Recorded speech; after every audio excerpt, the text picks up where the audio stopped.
అల్లాహ్ యొక్క శాంతి శుభాలు ఎల్లవేళలా కురియుగాక. ఆమీన్.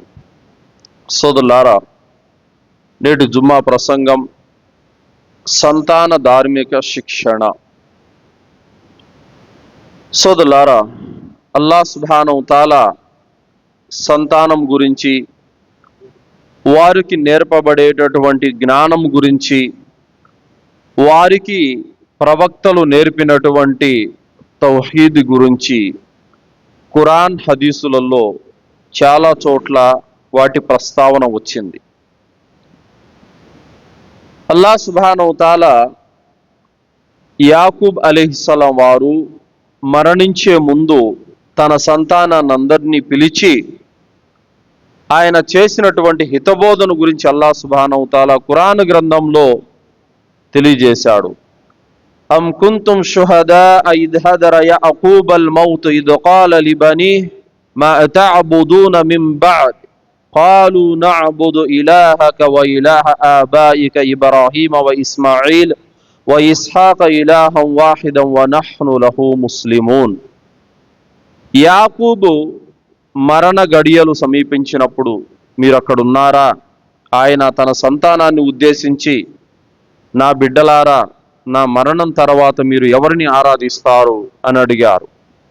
అప్పుడు సంతానము ఇలా జవాబిచ్చారు, మీ పితామహులైనటువంటి ఇబ్రాహీము, ఇస్మాయిలు, ఇస్హాకు ఏ దేవుణ్ణి అయితే ఆరాధించారో మేము కూడా అదే దేవుణ్ణి ఆరాధిస్తామని తండ్రికి మాటిచ్చారు. సోదరులారా, సంతానానికి తినిపించడం, త్రాపించడం, తొడిగించడం, ప్రాపంచిక సౌలభ్యాలన్నీ కూడా సమకూర్చటం అనేది అవిశ్వాసులు కూడా చేస్తారు. మరియు జంతువులు, పక్షులు కూడా తమ పిల్లలకు తినిపించడం, త్రాపించడం చేస్తాయి. ఇది గొప్పేమీ కాదు. వీటితో పాటు ఏ వ్యక్తి అయితే తన సంతానానికి విద్యా బుద్ధులు, ధార్మిక శిక్షణ అనేది నేర్పిస్తాడో అతడే నిజమైనటువంటి ముస్లిం. సోదరులారా, తినిపించడం, త్రాపించడం, తొడిగించడం అనేది సర్వసాధారణంగా ప్రతి మతం వారు కూడా చేస్తూ ఉంటారు. నీవు కూడా అది మాత్రమే చేసి ఆగిపోతే నీకు వారికి ఎలాంటి తేడా ఉండదు. కానీ దీనికి మించి ధార్మిక శిక్షణ అనేది తన సంతానానికి సమకూర్చుకున్నవాడే నిజమైనటువంటి ముస్లిం. సోదరులారా, నీ యొక్క పిల్లలు ఈమాన్, తౌహీద్, నమాజ్, రోజా, ఇతర సదాచరణలు ఇవన్నీ కూడా నేర్పవలసినటువంటి బాధ్యత మొదటి గురువులైనటువంటి తల్లిదండ్రులదే. మొదటి గురువులు తల్లిదండ్రులే. ఎందుకు? మనం ఒక మదర్సాకు పంపినా, స్కూలుకు పంపినా 8 నుంచి 10 సంవత్సరాల వయసు రాగానే పంపుతాం. అప్పటి వరకు ఎవరి వద్ద ఉంటాడు? తల్లిదండ్రుల వద్దే ఉంటారు. సో కావున చిన్నతనంలోనే తల్లిదండ్రులు పిల్లలకి గురువులు అవ్వాలి. చిన్నతనం నుండే చిన్న చిన్న దువాలు నేర్పించడము, సూరాలు నేర్పించడము, ఉజు ఎలా చేయాలో నేర్పించడము, నమాజ్ ఎలా చదవాలో నేర్పించడము, ఖురాన్ ఎలా చదవాలో నేర్పించడము, తినే పద్ధతులు, తాగే పద్ధతులు, బాత్రూమ్ వెళ్ళే విధానము, పడుకునే విధానము, ఇవన్నీ కూడా తండ్రి నుండి, తల్లి నుండి పిల్లలు నేర్చుకుంటారు. ఈ విధమైనటువంటి ధార్మిక శిక్షణ అనేది చిన్న పసితనం నుండే పిల్లల్లో రావాలంటే తల్లిదండ్రులు ఖచ్చితంగా శ్రద్ధ వహించాలి. ఎందుకంటే నీ మరణం తర్వాత కూడా ఇంట్లో తౌహీద్ అనే జ్యోతి వెలగాలంటే వాళ్ళలో నువ్వు తౌహీద్ అనేటటువంటి విత్తనాన్ని నాటవలసి ఉంటుంది.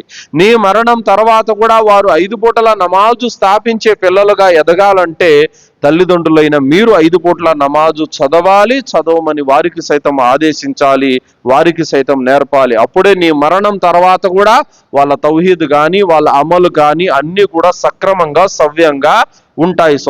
సోదరులారా, పిల్లలకి సైకిల్ తొక్కడం నేర్పిస్తారు, బైకు నడపడం నేర్పిస్తారు, ఫోన్ ఒత్తడం నేర్పిస్తారు, కంప్యూటర్ నేర్పిస్తారు. ఈ లోకంలో ఏ అవసరాలైతే ఉన్నాయో అవన్నీ కూడా నేర్పిస్తారు. ఇవి సర్వసాధారణమే.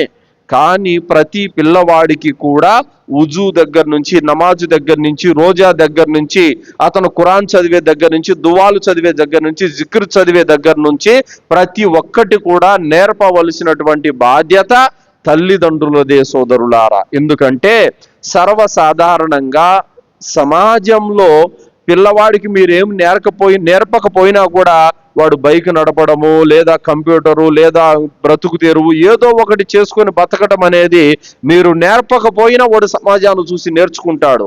కానీ ధార్మిక శిక్షణ అలా కాదు. ప్రత్యేకంగా పట్టుబట్టి మీరు శ్రద్ధ వహిస్తేనే అది మీ పిల్లలకు వస్తుంది. వాడు సమాజాన్ని చూసి వాడంతట వాడు ధార్మిక శిక్షణ అనేది నేర్చుకోవడము నేడున్నటువంటి పరిస్థితుల్లో అయితే సాధ్యమయ్యే పని కాదు సోదరులారా. సంతానం అనేవారు ఎక్కడికైనా సొసైటీలోకి వెళ్ళారంటే వారికంటూ ఒక గుర్తింపు, వారికంటూ ఒక విలువ అనేది ఆస్తి పాస్తుల ద్వారా ఎప్పుడు రాదు సోదరులారా. తమ యొక్క మాట తీరు, తమ యొక్క నడవడిక, తమ యొక్క ధార్మికతను పట్టే తల్లిదండ్రులకు విలువ అనేది వస్తుంది. ఫలానా అబ్బాయి ₹1,00,00,000 సంపద ఉందండి, చాలా గొప్పవాడు, చాలా విలువైన వాడు, చాలా గౌరవం కలిగిన వాడు అని అంటారా? అనరు. కానీ అతనిలో ధార్మికతను పట్టే తన తల్లిదండ్రులకు కూడా ఒక గుర్తింపు అనేది, ఒక విలువ అనేది ఉంటుంది ఇహలోకంలో. ఇంకా పరలోకంలో అయితే అల్హమ్దులిల్లా చెప్పనక్కర్లేదు. అమోఘమైనటువంటి ఘనమైనటువంటి స్థానాలు అల్లా వద్ద ఉన్నాయి అల్హమ్దులిల్లా. అందుకోసమే సంతానం ఎలాంటి వారు కావాలన్నది ఇస్లాం ధర్మం ఆదిలోనే దానికి అల్హమ్దుల్లా ఓ చక్కటి మార్గాన్ని చూపింది అల్హమ్దులిల్లా. సెలక్షన్ చేసుకునేటప్పుడే పెళ్లి చేసుకునే అమ్మాయి ఎలాంటి అమ్మాయి ఉండాలి అన్న విషయంలోనే ఇస్లాం ధర్మం స్టార్టింగ్లోనే, విత్తనంలోనే ఓ మంచి మార్గాన్ని చూపింది. కానీ నేడు అందాన్ని చూసి, డబ్బును చూసి, ఆస్తిని చూసి, హోదాలను చూసి, వంశాన్ని చూసి చేసుకున్నప్పుడు మరి ధార్మికమైనటువంటి పిల్లలు కలగాలంటే ఎక్కడి నుంచి కలుగుతారు? పిచ్చి మొక్క నాటి మంచి ఫలాలను ఆశించగలుగుతామా? ధార్మికత వద్దనుకున్నావు, నమాజ్ చేసే స్త్రీ, ఖురాన్ చదివే స్త్రీ అవసరం లేదు, అందం ఉంటే చాలు, డబ్బు ఉంటే చాలు, బంగారు ఉంటే చాలు, మంచి గౌరవోన్నతమైనటువంటి స్త్రీ ఉంటే చాలు అనుకున్నప్పుడు మరి అలాంటి వారికి ధార్మిక వ్యక్తులు ఎలా కలుగుతారండి?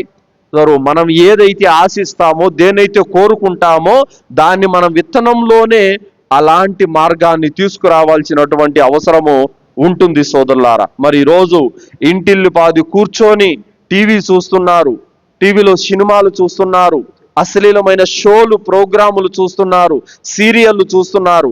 అమ్మ అక్కడే, నాన్న అక్కడే, అక్క అక్కడే, చెల్లి అక్కడే, తమ్ముడు అక్కడే, అన్నయ్య అక్కడే. వావి వరుసలు లేనటువంటి ఆ యొక్క అశ్లీలమైనటువంటి సినిమాలు, పాటలు, చిత్రాలు అవన్నీ చూసినప్పుడు ఇంకెక్కడ ఉంటాయి వావి వరుసలు?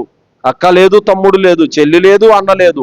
ఈ విధమైనటువంటి అశ్లీలము ఈరోజు తమ ఇండ్లల్లో పెట్టుకొని పిల్లలు పాడైపోతున్నారు, సమాజంలో నాశనం అయిపోతున్నారంటే దానికి కూడా తల్లిదండ్రులు కారకులు అవుతున్నారు. కావున మీ ఇంటి నుండి మీరు ఈ అశ్లీలాన్ని, ఈ అసభ్యాన్ని తొలగించవలసినటువంటి బాధ్యత ఉంది. లేదంటే ప్రతి మీ సంతానమైనటువంటి అమ్మాయి కానీ అబ్బాయి కానీ తప్పుదారి పట్టేటటువంటి అవకాశము ఉంది సోదరులారా. సహీహ్ బుఖారీలో 1513వ హదీసు అబ్దుల్లా బిన్ అబ్బాస్ రదియల్లాహు అన్హు యొక్క ఉల్లేఖనం. హజ్జతుల్ విదా సందర్భంగా ప్రవక్త సల్లల్లాహు అలైహి వసల్లం వారు ఒక ఒంటె మీద వెళుతున్నారు. ఆయన వెనకాల ఫజల్ బిన్ అబ్బాస్ ఉన్నారు. కుర్రాడు, అందంగా ఉంటాడు. ఒక అమ్మాయి వచ్చింది, ప్రవక్త సల్లల్లాహు అలైహి వసల్లం వారిని ప్రశ్న అడిగింది. అల్లా యొక్క ప్రవక్త, నా తండ్రి చాలా వృద్ధుడు, అతను కూర్చోలేడు, నిల్చోలేడు, మరి అతని తరపున నేను హజ్జు చేస్తే అవుతుందా అని అన్నప్పుడు ప్రవక్త సల్లల్లాహు అలైహి వసల్లం వారు చేయవచ్చు అని చెప్పారు. ఆ సందర్భంగా వెనకాల కూర్చొని ఉన్నటువంటి ఫజల్ బిన్ అబ్బాస్ ఏం చేశారంటే ఆ అమ్మాయి వైపు తదేకంగా చూస్తున్నాడు, కన్ను ఆర్పకుండా. ఆ అమ్మాయి కూడా అతని వైపు చూడడం మొదలెట్టింది. అప్పుడు ప్రవక్త సల్లల్లాహు అలైహి వసల్లం వారు ఫజల్ బిన్ అబ్బాస్ యొక్క గడ్డాన్ని పట్టుకొని ముఖము అటువైపు తిప్పారు. ఆ అమ్మాయి వైపు నుండి దృష్టి మరలించారు. ఇది ప్రవక్త సల్లల్లాహు అలైహి వసల్లం వారు యువకులకు ఇచ్చినటువంటి ఓ ఉత్తమమైనటువంటి శిక్షణ. మరి ఈరోజు మన ఇంట్లో ఈ సినిమాల పేరుతో, సీరియళ్ళ పేరుతో, ఈ ప్రోగ్రాముల పేరుతో అశ్లీలం అనేది మన నట్టింట్లో నడుస్తున్నప్పుడు మన పిల్లలు సైతం ఏ విధంగా బాగుపడతారు? వాడు బ్యాగు తగిలించుకొని స్కూల్కి వెళ్ళాడంటే రోడ్లలో గోడల వైపు అశ్లీలమైన పోస్టర్లు కనిపిస్తున్నాయి. ఎక్కడ చూసినా ఫోన్లలోను, కంప్యూటర్లలోను, సినిమా హాళ్లలోను, ఇంట్లోకి వచ్చినా కూడా టీవీలలోను ఎక్కడ చూసినా అశ్లీలం చూసి చూసి చూసి పిల్లలు లేనిపోని ఘోర కృత్యాలకు పాల్పడుతుండటము మనము డైలీ చూస్తూనే ఉన్నాం. మరి అలాంటప్పుడు మనం ఏం చేయాలి? ఏ విధంగానైతే ప్రవక్త సల్లల్లాహు అలైహి వసల్లం వారు చెడు చూడనీయకుండా అతను ముఖాన్ని తిప్పేశారో, మన పిల్లల నుండి కూడా ఈరోజు గమనించాలి. వాళ్ళు ఎక్కడికి వెళ్తున్నారు, ఏం చేస్తున్నారు, ఎవరితో మాట్లాడుతున్నారు, ఎవరితో స్నేహం చేస్తున్నారు, ఏమేం పనులు చేస్తున్నారు, ఇవన్నీ కూడా పసిగట్టి తప్పనిసరిగా మనం చర్యలు తీసుకోవాలి. అడిగితే ఏమంటారంటే, మా వాడు అలాంటి వాడు కాదండి, మా అబ్బాయి చిన్నపిల్లోడు, అలాంటి వాడి జోలికి వెళ్ళడండి అని సమర్థించుకుంటున్నారు. లేనిపోని ఘోరాలన్నీ జరిగిన తర్వాత మళ్ళీ నెత్తి నోరు బాదుకుంటారు. అందుకోసమే ధార్మికంగా ప్రవక్త సల్లల్లాహు అలైహి వసల్లం వారు ఇలాంటి విషయాలన్నీ కూడా మనకు నేర్పారు సోదరులారా. మరి ఈరోజు ఒంటి నిండా దుస్తులు కప్పుకొని బయటికెళ్ళు తల్లి అని చెప్పాల్సినటువంటి తల్లిదండ్రులే మోడర్న్ డ్రెస్సులు అని చెప్పేసి వేసి అమ్మాయిలకి కాలేజీలకి, స్కూళ్ళకి పంపిస్తా ఉండటం మనం చూస్తా ఉన్నాము. పెళ్లిళ్ళకి, ఫంక్షన్లకి వెళ్ళేటప్పుడు కూడా లేనిపోని అంగు ఆర్భాటాలతో వెళ్తా ఉన్నారు, మనం చూస్తూనే ఉన్నాం. సమాజంలో ఎన్ని రేపులు, ఎన్ని మానభంగాలు, అనేక రకాలుగా ఎన్ని ఘోర కృత్యాలు మనం జరుగుతున్నాం. అయినప్పటికీ కూడా గుణపాఠం నేర్చుకోకుండానే ఇదే విధమైనటువంటి వైఖరి, ఇదే విధమైనటువంటి తీరు నేడు ముస్లిం సమాజంలో కూడా ఉంది సోదరులారా. అలాంటి వాటి నుండి ఖచ్చితంగా మన సంతానాన్ని కాపాడుకోవాల్సినటువంటి అవసరం ఉంది. ఇక అబ్బాయిలు కూడా పొద్దున్నే గ్రౌండ్ కని వెళ్తూ, వాకింగ్ కని వెళ్తున్నారు, జిమ్ కని వెళ్తున్నారు. షార్ట్లు ఎలా వేసుకుంటున్నారు? తొడలు కనిపిస్తున్నాయి, ముందు వెనక మర్మాంగాలు కనిపిస్తా ఉన్నాయి. రోడ్ల మీద పోయి ఆడపిల్లలు, స్త్రీలు అవన్నీ చూస్తూ ఉంటారు. నిజంగా ఇది ఒక పనికి మాలినటువంటి చర్య. మనము ఇతర వ్యక్తుల లాంటి వారం కాదు. మనకంటూ కొన్ని కట్టుబాట్లు, హలాల్ హరాము, సత్తరా అనేది ఉంది. యాటు వరకు దుస్తులు ధరించాలి, యాటు వరకు మనం హద్దుల్లో ఉండాలన్నటువంటి నియమ నిబంధనలు అనేవి మన ధర్మానికి ఉన్నాయి. మనం ఇతరుల మాదిరిగా ఏ అడ్డు అదుపు లేకుండా మన ఇష్టానుసారం మనం జీవితం గడపడానికి లేదు.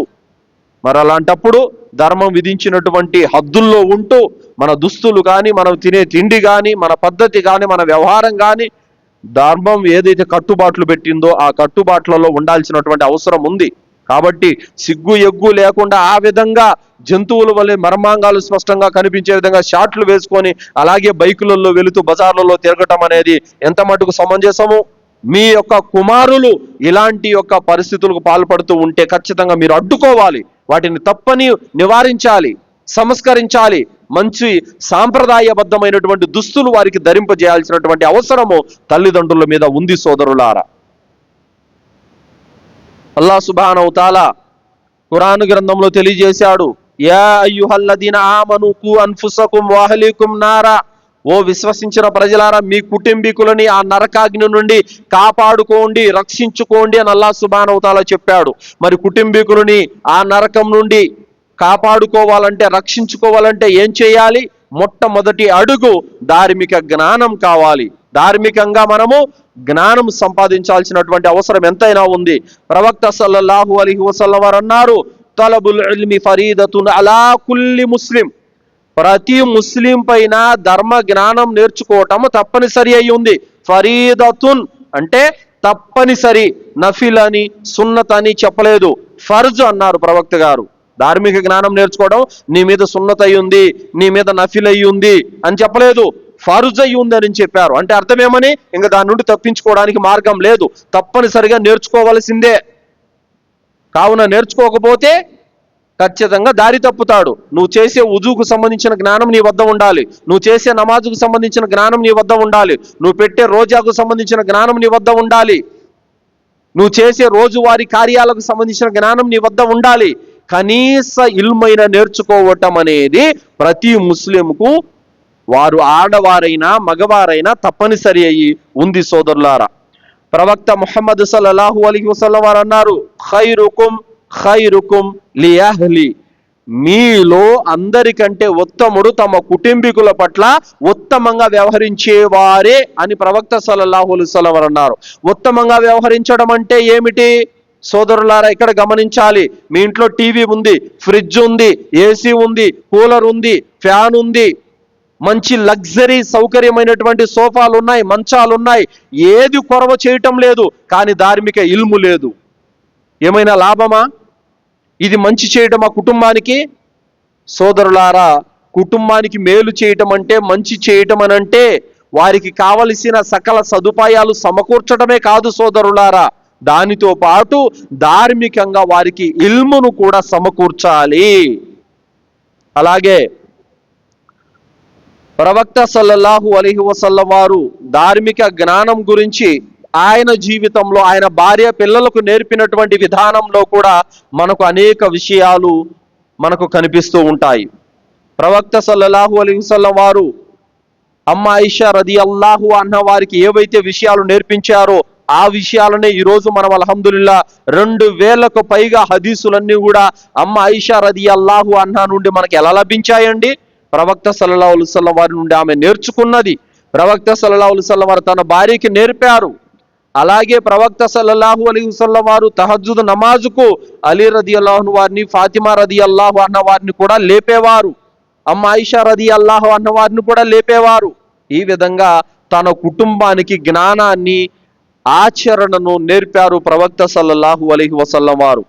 ఇమాం అహ్మద్ బిన్ హంబల్ రహ్మతుల్లాహి గారు అంటున్నారు, మనిషికి అవసరమైనది ఆహారం కంటే ఇల్ము అని తెలియజేశారు. అలాగే ఇమాం హసన్ అల్ బసరి రహ్మతుల్లాహి గారు అంటున్నారు, ఏ వ్యక్తి అయితే ఇల్ము లేకుండా ఆరాధన చేస్తాడో అలాంటి వాడు దారి లేని ప్రయాణంలో ప్రయాణిస్తున్నాడు అని చెప్పారు. దారి లేదు, ఎటు దారి తెలియదు, ప్రయాణం అది గమ్యానికి చేరదు. అలాగే ధార్మిక జ్ఞానం లేనటువంటి వ్యక్తి ఇబాదత్ చేశాడంటే ఆ ఇబాదతులు అనేక తప్పులు ఉంటాయి. ఖచ్చితంగా ధార్మిక జ్ఞానం అనేది ఉండాలి. అలాగే సోదరులారా, మన తపన, మన ఆరాటం ఏమిటంటే బ్రతికినన్నాళ్ళు కొడుకులకి, కూతుళ్ళకి ఎత్తి పెట్టాలి, సంపాదించాలి, భూములు, ఇల్లులు, వాహనాలు, బంగారం, నగలు, నట్ర ఇవన్నీ సాధ్యమైనంత వరకు వారికి కూడబెట్టాలి, వారికి ఎత్తి పెట్టాలి. మనం చచ్చిపోయే లోపు వాళ్ళ మంచి లగ్జరీలో కూర్చోబెట్టి వెళ్ళాలి అన్న తపన, ఆరాటం అనేది మనలో ఉంటుంది సోదరులారా. కానీ సహాబీలు కానీ ప్రవక్తలు కానీ ఏం కోరుకున్నారు వారి నుండి? ఇందాక చెప్పుకున్నాం, యాకూబ్ అలైహిస్సలాం వారు తన సంతానాన్ని అందరిని కూడా పిలిచి, నా మరణం తర్వాత మీరు ఎవరిని ఆరాధిస్తారు అని తౌహీదును గుర్తు చేశారు సంతానానికి. అలాగే లుక్మాన్ అలైహిస్సలాం వారు కూడా, యా బునయ్య లా తుష్రిక్ బిల్లా ఇన్న షిర్క లజుల్మున్ అజీమ్, ఓ నా ముద్దుల కుమారుడా, నీవు అల్లాహ్తో పాటు మరొక దేవుణ్ణి చేర్చకు, అలా చేసినట్లయితే నువ్వు దుర్మార్గానికి ఒడిగట్టిన వాడు అవుతావు అని లుక్మాన్ అలైహిస్సలాం వారు తన కుమారునికి తౌహీదుని నేర్పారు. షిర్కు ఎంత దుర్మార్గమైందో కూడా నేర్పించారు. అలాగే ఆచరణ గురించి నేర్పించారు, అఖ్లాకు గురించి నేర్పించారు లుక్మాన్ అలైహిస్సలాం వారు. కావున ఈరోజు మన తపన ఏముంది? కొడుకులకి, కూతుళ్ళకి ఆస్తులు కూడబెట్టి ఎత్తిపెట్టి ఇవ్వాలన్న ఆలోచన మనది. కానీ వాళ్ళ తపన ఎలా ఉన్నింది? కొడుకులకి, కూతుళ్ళకి వాళ్ళు తౌహీద్ నేర్పుతారు. అలాగే షిర్కు యొక్క భయంకరమైనటువంటి ఎంత భయంకరమైనదో నేర్పించారు. ఆరాధన గురించి ఆదేశించి వెళ్ళారు, అఖ్లాకు గురించి నేర్పించి వెళ్ళారు. మరి ఈరోజు మన యొక్క కుమారులకు, కూతుర్లకు ఏ మాత్రం మనము దగ్గరికి పిలిచి తౌహీద్ నేర్పుతున్నాము, షిర్కు గురించి హెచ్చరిస్తున్నాము, ఆరాధన గురించి హెచ్చరిస్తున్నాము? ఒక్కసారి ఆలోచించండి సోదరులారా.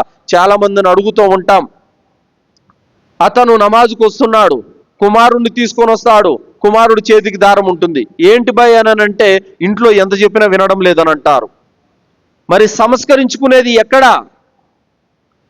అంటే తానేమో తౌహీద్ మీద ఉన్నాడు, 5 పూట్ల నమాజ్ చదువుతున్నాడు, కానీ ఇంట్లో పరిస్థితి షిర్కులో ఉన్నారు. కావున ఆస్తులు కూడబెట్టడము, నగలు నట్ర కూడబెట్టడము ఇది పెద్ద విషయం ఏమీ కాదు. పరలోకానికి, వారి పరలోకానికి కావలసిన సామాగ్రిని మనం తయారు చేసి ఇవ్వాల్సినటువంటి అవసరము ఎంతైనా ఉంది సోదరులారా. మరి లుక్మాన్ అలైహిస్సలాం వారి జీవితంలో ఆయన తన కుమారునికి తౌహీదును చక్కగా బోధించారు, షిర్కు జులుమని చెప్పారు, అతి పరమ దుర్మార్గమని హెచ్చరించారు, దాని జోలికి పోవద్దని చెప్పారు. కానీ నేడు ముస్లింలు ఎలా ఉన్నారు? తమ పిల్లలకి చిన్నతనం నుండే లా ఇలాహ ఇల్లల్లాహ్ నేర్పుతున్నారా? లేదు. చిన్నతనం నుండే పాలు దాగే వయసు నుండే దర్గాలు గిట్ట తీసుకెళ్లిపోయి తిప్పుతున్నారు, దారాలు కట్టుకొస్తున్నారు, అంతరాలు కట్టుకొస్తున్నారు, మంత్రపిచ్చుకొని వస్తున్నారు, దర్గా చుట్టూ తిరిగి వస్తున్నారు. అంటే వాడు పాలు తాగే వయసు నుండే వీళ్ళు షిర్కు నేర్పిస్తున్నారు. మరి ఇంక ఏ విధంగా వాడికి లా ఇలాహ ఇల్లల్లాహ్ అర్థమవుతుంది? ఏ విధంగా అతనికి తౌహీద్ అర్థమవుతుంది?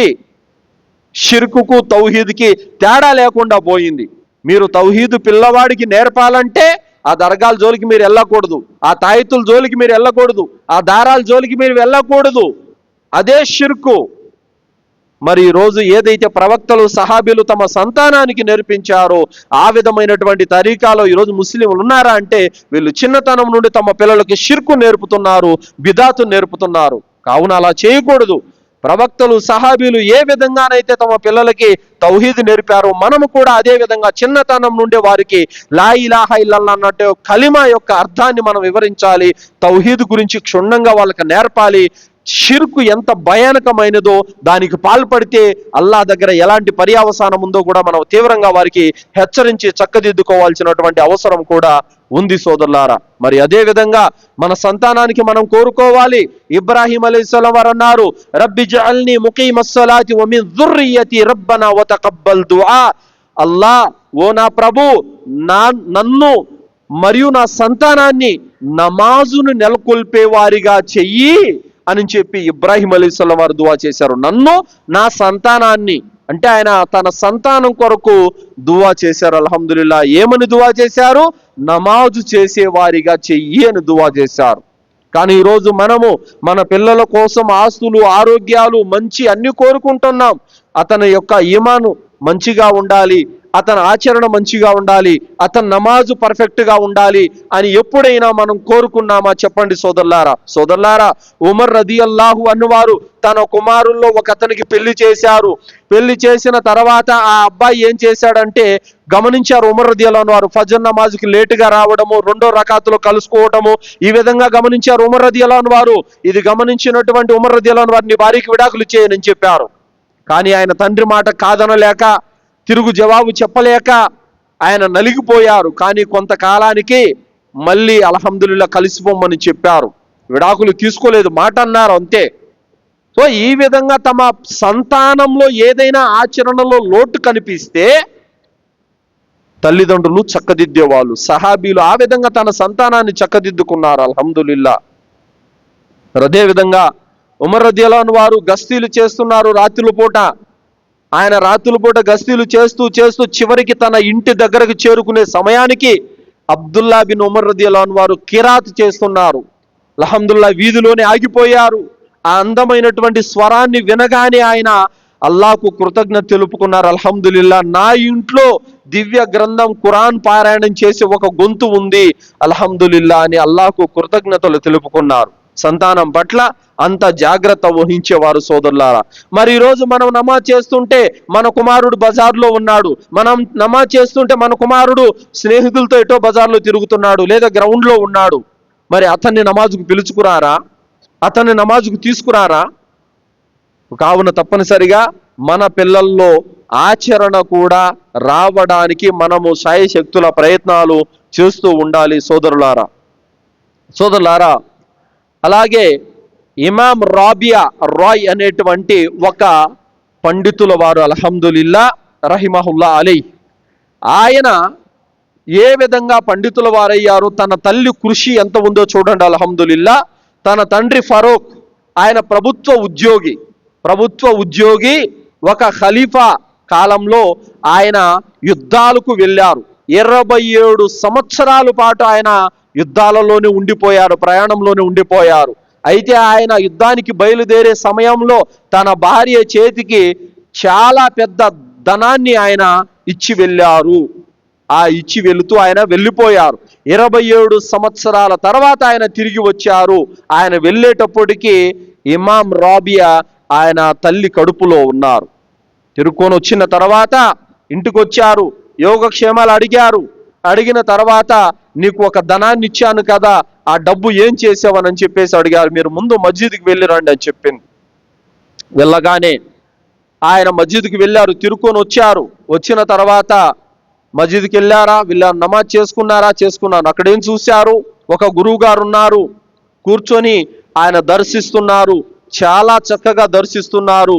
అల్హమ్దులిల్లా, ఎంత శ్రద్ధగా ప్రజలు వింటున్నారంటే అంత శ్రద్ధగా ఆయన మాటలు వింటున్నారు, చాలా గొప్పగా చెబుతున్నారు అని చెప్పగానే తల్లి అన్నది, ఆ చెప్పే వ్యక్తి ఎవరో కాదు, నీ కుమారుడే.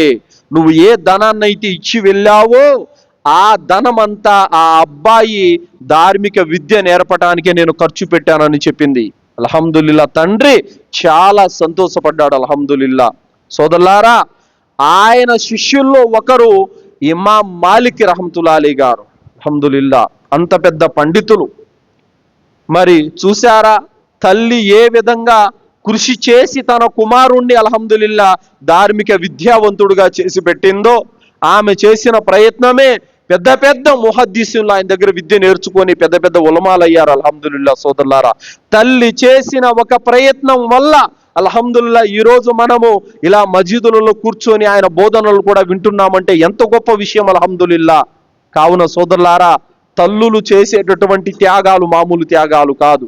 అలాగే ఇమాం మాలిక్ రహమతుల్లాహి గారి యొక్క తల్లిగారు అంటున్నారు, ఇమాం మాలిక్ రహమతుల్లాహి గారికి అమామ కట్టి చక్కగా దుస్తులు ధరింపజేసి పుస్తకాలు ఇచ్చి వెళ్ళి ఇమాం రాబియా దగ్గర నువ్వు విద్య నేర్చుకో.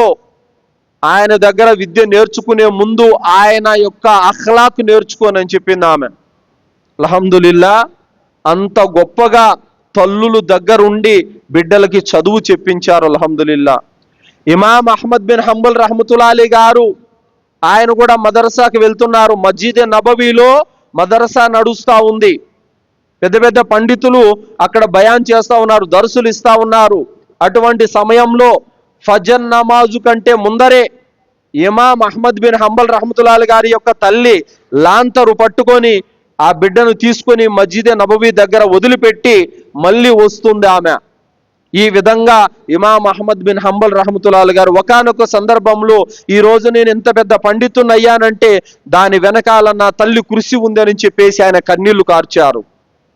సోదరులారా, ఈ విధంగా తల్లులు చేసినటువంటి ప్రయత్నాల వల్ల పెద్ద పెద్ద ఆలిములయ్యారు. సోదరులారా, మరి ఈరోజు ఒక తల్లి తన బిడ్డను పట్టించుకోకుండా అతనికి సూరాలు కానీ దువ్వాలు కానీ నమాజు కానీ ఏమీ నేర్పకుండా సీరియళ్ళకు అతుక్కుపోతున్నారు, టీవీలకు అతుక్కుపోతున్నారు. పిల్లవాడికి స్కూలుకు పొద్దున్నే లేచి క్యారీ కట్టి చక్కగా స్నానం చేసి తల దువ్వి డ్రెస్సు వేసి స్కూల్కి అయితే పంపించే విషయంలో శ్రద్ధ చూపుతున్నారు. కానీ అజాన్ వినబడగానే బాబు నమాజుకు పోనాయనా అని చెప్పే తల్లులు ఈరోజు ఎంతమంది ఉన్నారు. సోదరులారా, మనకన్నా గతించిపోయిన పూర్వీకుల యొక్క మార్గాలే మనకు ఆదర్శం. సోదరులారా, కావున మన పిల్లల్లో ఈమాన్ కానీ ఆచరణ కానీ ఊరకే రావు, ఖచ్చితంగా మనం ప్రయత్నాలు చేస్తేనే వస్తాయి. సోదరులారా, మరి ఒక్కరోజు కాలేజీకు పోకపోయినా ఒక్కరోజు స్కూల్ ఎగ్గొట్టినా తల్లిదండ్రులు ఒప్పుకుంటారా? వాడి తాట తీస్తారు. మరి ఒక్కరోజు ప్రాపంచిక చదువైన స్కూలుకు పోకపోతే అంతగా దండించే మీరు నమాజుకు పోకపోతే ఎందుకు దండించడం లేదు? నమాజుకు పోకపోతే మీరు ఎందుకు అతని మీద చర్య తీసుకోవడం లేదు? తల్లిదండ్రులు ఈ విషయాల పట్ల ఖచ్చితంగా వాళ్ళు ఆలోచించాల్సినటువంటి అవసరము ఎంతైనా ఉంది. సోదరులారా, మరి ఈరోజు ఆ విధంగా కష్టపడి వాళ్ళు ఆలిములు చేశారు. అల్హమ్దులిల్లా. మరి ఈరోజు మస్జిదులలో మదర్సాలు నడుస్తూ ఉన్నాయి. ఇమాం సాబు ఇంటింటికి వెళ్ళి పిలుస్తున్నాడు, బతిమాలుతున్నారు పిల్లాన్ని పంపించమని. అయినా కూడా పట్టించుకోవడం లేదు తల్లిదండ్రులు. అయినా కూడా వాళ్ళకి ఏ మాత్రం కూడా ఆలోచన లేదు.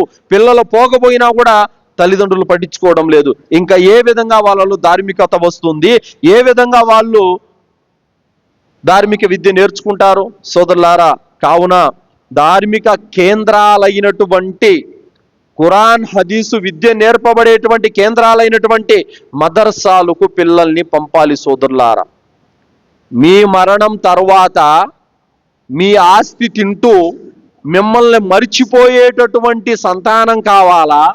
మీరు చనిపోయినా కూడా మిమ్మల్ని మర్చిపోకుండా మీకోసం దువా చేస్తూ మీకోసం సదకాలు చేస్తూ మీ పుణ్యాన్ని ఆశించే సంతానం కావాలనేది మీరు ఆలోచించుకోండి.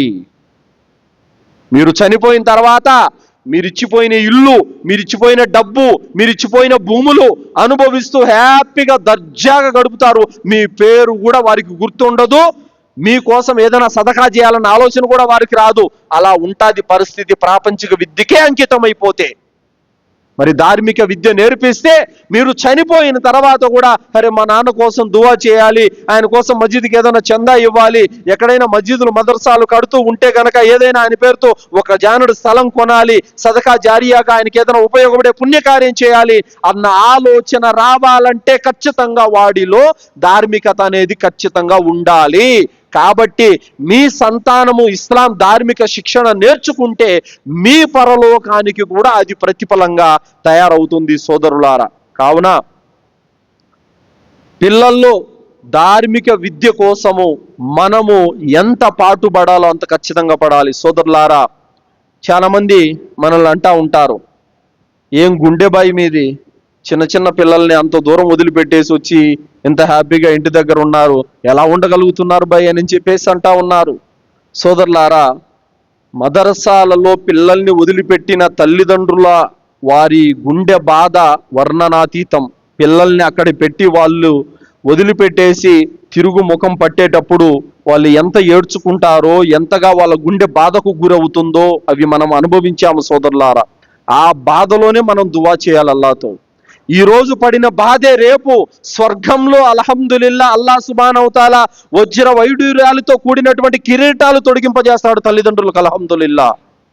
మరి ఏ త్యాగాలు చేయకుండానే రోజు కళ్ళ ముందర పెట్టుకొని మనం 3 పూట్ల ముప్పొద్దుల మేపుకుంటాము, ఏంటి లాభం? త్యాగాలు చెయ్యనిదే, ఏ త్యాగాలు చెయ్యనిదే ఎవరు కూడా ప్రయోజకులు కారు సోదరులారా. ఈరోజు త్యాగం చేయాలి. బాధ, వాడు ఏం తింటున్నాడు, ఎలా పడుకుంటున్నాడు, ఎలా బట్ట కడుతున్నాడు, వాడి ఆరోగ్యం ఎలా ఉందో ఇవన్నీ కూడా మన మనసులో ఉంటాయి. అయినప్పుడు కూడా వాటన్నిటిని దిగమింగుకొని మనం ఖచ్చితంగా వారి యొక్క ధార్మిక విద్య కోసం త్యాగాలు చేసినట్లయితే, ఒక 10 ఏళ్ళు 12 ఏళ్ళు త్యాగాలు చేసినట్టయితే అల్హమ్దులిల్లా వాళ్ళు పండితులు అయిపోతారు. అల్హమ్దుల్లా రేపు మనం స్వర్గానికి వెళ్ళాలి. ఆ స్వర్గంలో ఒక దర్జాలు మనకు రావడానికి ఒక బలమైనటువంటి కారకులు వాళ్ళు అవుతారు సోదరులారు అల్హమ్దులిల్లా. మరి ఈరోజు ఎంతోమంది పండితుల పుస్తకాలు చదువుతున్నాం, వాళ్ళు రాసిన పుస్తకాలు ఉన్నాయి, అలాగే వాళ్ళు చెప్పినటువంటి బయాన్లు ఉన్నాయి. ఇవన్నీ కూడా ఎంత లాభదాయకమవుతున్నాయి, ఎన్ని విధాలుగా మనకు ప్రయోజనకరమవుతుంది అల్హమ్దులిల్లా. మరి వాళ్ళు త్యాగాలు చేసి 10-15 ఏళ్ళు మదర్సాలో ఉండి సరైనటువంటి తిండి లేదు, సరైనటువంటి నిద్ర లేదు, అయినప్పటికీ కూడా వాళ్ళు త్యాగాలు చేసి కష్టపడి చదువుకొని పెద్ద పెద్ద పండితులు అయితే ఈరోజు మన దాకా అల్హమ్దులిల్లా పుస్తకాల రూపంలో, బయాన్ల రూపంలో మనకి ఈరోజు ధార్మిక విద్య మన వద్దకు వస్తుంది సోదరులారా. కావున చెబుతున్న మాట ఏమిటంటే, ధార్మిక కేంద్రాలైనటువంటి మదర్సాలకు పిల్లల్ని పంపండి. అక్కడికి వెళితే మీ పిల్లలు ఈమాన్ నేర్చుకుంటారు, తౌహీద్ నేర్చుకుంటారు, ఆచరణ నేర్చుకుంటారు, షిర్కు జోలికి ప్రాణం పోయినా వెళ్ళరు. ఆ విధంగా మీ పిల్లలు మంచి వజ్రాల మాదిరిగా తయారవుతారు సోదరులారా. ఈరోజు మీకు బాధ కలిగినా రేపటి మీ మరణానంతరం కోసం అల్హమ్దులిల్లా మీరు తప్పనిసరిగా ఒక స్వచ్ఛమైన మార్గాన్ని వదిలిపెట్టిన వారు అవుతారు సోదరులారా. మీరు చనిపోయిన తర్వాత కూడా వాళ్ళ పిల్లలు రాబోయే తరతరాల వరకు వాళ్ళు తౌహీదును కాపాడుకునే వాళ్ళు అవుతారు సోదరులారా. ఈ రోజు మీరు వేసే ఈ విత్తనము ప్రళయం వరకు వాళ్ళు తౌహీదు ఉంటే గనక అల్హమ్దులిల్లా ఆ పుణ్యం అంతా మీకు వస్తూనే ఉంటుంది సోదరులారా. కావున తప్పనిసరిగా మనము పిల్లల గురించి పట్టించుకోవాలి, ధార్మిక విషయాల పట్ల శ్రద్ధ వహించాల్సినటువంటి అవసరం ఎంతైనా ఉంది. అలాగే సోదరులారా, పిల్లల్లో అఖ్లాక్ అనేది మన నుండే రావాలి సోదరులారా. ఇమాం హసన్ రదియల్లాహు అన్హు వారు ఖర్జూరాన్ని తీసి నోట్లో వేసుకున్నారు. ప్రవక్త సల్లల్లాహు అలైహి వసల్లం వారు వెంటనే చెయ్యి పట్టుకొని నోట్లో ఉన్నటువంటి ఖర్జూరాన్ని తీసి పడేయమని చెప్పారు, ఉమ్మేయమని చెప్పారు. ఎందుకు చెప్పారండి? ఎందుకంటే ప్రవక్త ముహమ్మద్ సల్లల్లాహు అలైహి వసల్లం వారి కుటుంబీకులు సదకా వస్తువులు తినరాదు, సదకా తీసుకోకూడదు. అందుకోసం మరి ప్రవక్త సల్లల్లాహు అలైహి వసల్లం వారి ఇమాం హసన్ రదియల్లాహు అన్హు వారికి అక్కడ ఆ విషయాన్ని నేర్పించారు. దీని ద్వారా మనం ఏం గుణపాఠం గ్రహించాలి? మన పిల్లల్లో కూడా చిన్నతనం నుండే హలాలేదో హరామేదో, తినేదేది, కట్టేదేది, మంచేది, చెడేది, పాపమేది, పుణ్యమేది అన్ని నేర్పించాల్సినటువంటి బాధ్యత మన మీద ఉంది సోదరులారా. పిల్లాడు స్కూల్ నుంచి ఏదో తీసుకొని వచ్చేసాడు, మనది కాదు వస్తువు, అది ఏ వస్తువో తెచ్చేశాడు, ఫ్రీగా వచ్చింది కదా అని చెప్పేసి తల్లిదండ్రులు సంతోషిస్తారు. కాదు, మనది కాదది. దాన్ని ఏం చేయాలి? తిరిగి పంపించేయాలి. పిల్లవాడికి చిన్నతనం నుండి అలాంటివి నేర్పించాలి. హలాల్ హరాము, మంచి చెడులు ఇవన్నీ కూడా చిన్నతనం నుండి నేర్పాలి సోదరులారా. అలాగే అనస్ రదియల్లాహు అన్హు వారు ప్రవక్త సల్లల్లాహు అలైహి వసల్లం ఒక విషయం చెప్పి పంపించారు, ఒక పని చేసుకురమ్మని పంపించారు. దారిలో తల్లి కనిపించింది, ఉమ్మే సులైం రదియల్లాహు అన్హా కనిపించింది. బాబు ఎక్కడికి వెళ్ళావు, చాలాసేపు అయిందని అంటే, ప్రవక్త గారు నన్ను ఒక పని మీద పంపించారమ్మా, అందుకోసం ఆలస్యం అయిందని చెప్పారు. ఏ పని అని అడిగింది. అది ఒక రహస్యం అమ్మా, నేను చెప్పలేనని చెప్పారు. అప్పుడు ఉమ్మే సులైం రదియల్లాహు అన్హా అంటుంది, ప్రవక్త సల్లల్లాహు అలైహి వసల్లం వారు ఏదైనా ఒక రహస్యం చెబితే గనక ఎట్టి పరిస్థితుల్లో దాన్ని భంగపరచొద్దు, ఎట్టి పరిస్థితుల్లో నువ్వు బయట పెట్టవద్దు ఆ మాటనని చెప్పి ఉమ్మే సులైం రదియల్లాహు అన్హా వారు చెప్పారు. మనమైతే తల్లివి నాకే చెప్పవా అని చెప్పి మందలిస్తాం, దండాయిస్తాం. సోదరులారా, సహాబీలలో ప్రవక్త సల్లల్లాహు అలైహి వసల్లం వారి కుటుంబంలో పిల్లల్లో ఆ విధమైనటువంటి తర్బియత్ అనేది ఉండేది సోదరులారా. కావున మనం ఏ చేత్తో తింటున్నాం, ఏ చేత్తో తాగుతున్నాం, బాత్రూమ్ పోయేటప్పుడు ఏ దువా చదువుతున్నాం, పడుకునేటప్పుడు ఎలా పడుకుంటున్నాం, ఇవన్నీ కూడా పిల్లల్లో మనల్ని చూసి గమనిస్తారు సోదరులారా. మనమే సరిగా లేకపోతే వాళ్ళ పరిస్థితి ఇంకా దారుణంగా ఉంటుంది. కావున అడుగడుగున తన తల్లిని తన తండ్రిని పిల్లలు చూస్తారు సోదరులారా. అవన్నీ కూడా మన నుండే వాళ్ళు నేర్చుకుంటారు. కావున మనం పర్ఫెక్ట్గా టయానికి నమాజ్ చదివితే నీ కొడుకు కూడా అలా తయారవుతాడు. నువ్వు నమాజ్ చదవకపోతే వాడు మాత్రం పర్ఫెక్ట్ నమాజీ అవుతాడా? కాడు. మరి నువ్వు రంజాను మాసంలో తింటూ తాగుతూ ఉంటే వాడు మాత్రం ఉపవాసాలు పెడతాడా? పెట్టడు. కావున ఈ యొక్క తర్బియత్ అనేది, ఈ శిక్షణ అనేది మన నుండే మొదటి గురువులైన తల్లిదండ్రులు, మన నుండే పిల్లలు నేర్చుకుంటారు సోదరులారా. కావున చెబుతున్నటువంటి మాట ఏమిటంటే, అల్లాహ్ సుబ్హానహు తఆలా ఇస్లాం ధర్మాన్ని మనకు చాలా సులభతరమైనటువంటి ధర్మంగా చేశాడు. ఆ ధర్మాన్ని మనతోని ఆగిపోకుండా మన సంతానము చిరకాలం వర్ధిల్లుతూ ఉండాలంటే దాన్ని మనం బతికించుకోవాలి. కావున షిర్కుకు దూరంగా ఉంటూ తౌహీదు, ఈమాను మరియు సదాచరణ ఇవన్నీ మన పిల్లలకు నేర్పాలి. ముఖ్యంగా ధార్మిక కేంద్రాలైనటువంటి మదర్సాలకు పిల్లల్ని పంపాలి. వాళ్ళు అక్కడికి వెళితేనే ఖురాన్ నేర్చుకుంటారు, హదీసు నేర్చుకుంటారు, దువాలు నేర్చుకుంటారు. తమ జీవిత కాలానికి కావలసిన పాఠాలన్నీ కూడా అక్కడ నేర్చుకుంటారు సోదరులారా. అల్హమ్దులిల్లా. కావున తప్పనిసరిగా మదర్సాలకు పంపించాలి. మన పిల్లల్లో ధార్మిక శిక్షణ రావటానికి మనం గట్టి కృషి చేయాలి. అల్లాహ్తో దువా చేస్తూ ముగిస్తున్నాను. విన్నటువంటి విషయాలపైన సదాచరణ చేసే సద్బుద్ధిని అల్లాహ్ మనందరికీ ప్రసాదించుగాక. అల్లాహ్ సుబ్హానహు తఆలా మనకి మన సంతానానికి స్వచ్ఛమైన తౌహీదుపై జీవితం గడిపే భాగ్యాన్ని ప్రసాదించుగాక. అల్లాహ్ మనల్ని మన సంతానాన్ని షిర్కు నుండి, కుఫుర్ నుండి, బిదాత్ నుండి, శైతాన్ యొక్క కీడుల నుండి, మహమ్మారి యొక్క రోగాల నుండి రక్షించుగాక. అల్లాహ్ సుబ్హానహు తఆలా మనల్ని ఖబర్ శిక్ష నుండి, జహన్నం నుండి కాపాడుగాక. అల్లాహ్ సుబ్హానహు తఆలా మనందరికీ జన్నత్తు ప్రసాదించుగాక, జన్నతులో ఉన్నతమైన దర్జాలను ప్రసాదించుగాక. ఆమీన్. వాఖిరు దావానా అల్హమ్దులిల్లాహి రబ్బిల్ ఆలమీన్. బారకల్లాహు లనా వలకుం ఫిల్ ఖురానిల్ అజీమ్ వస్తగ్ఫిరుల్లాహి వలిసాయిరిల్ ముస్లిమీన్ ఇన్నహు తఆలా జవాదుల్ కరీం.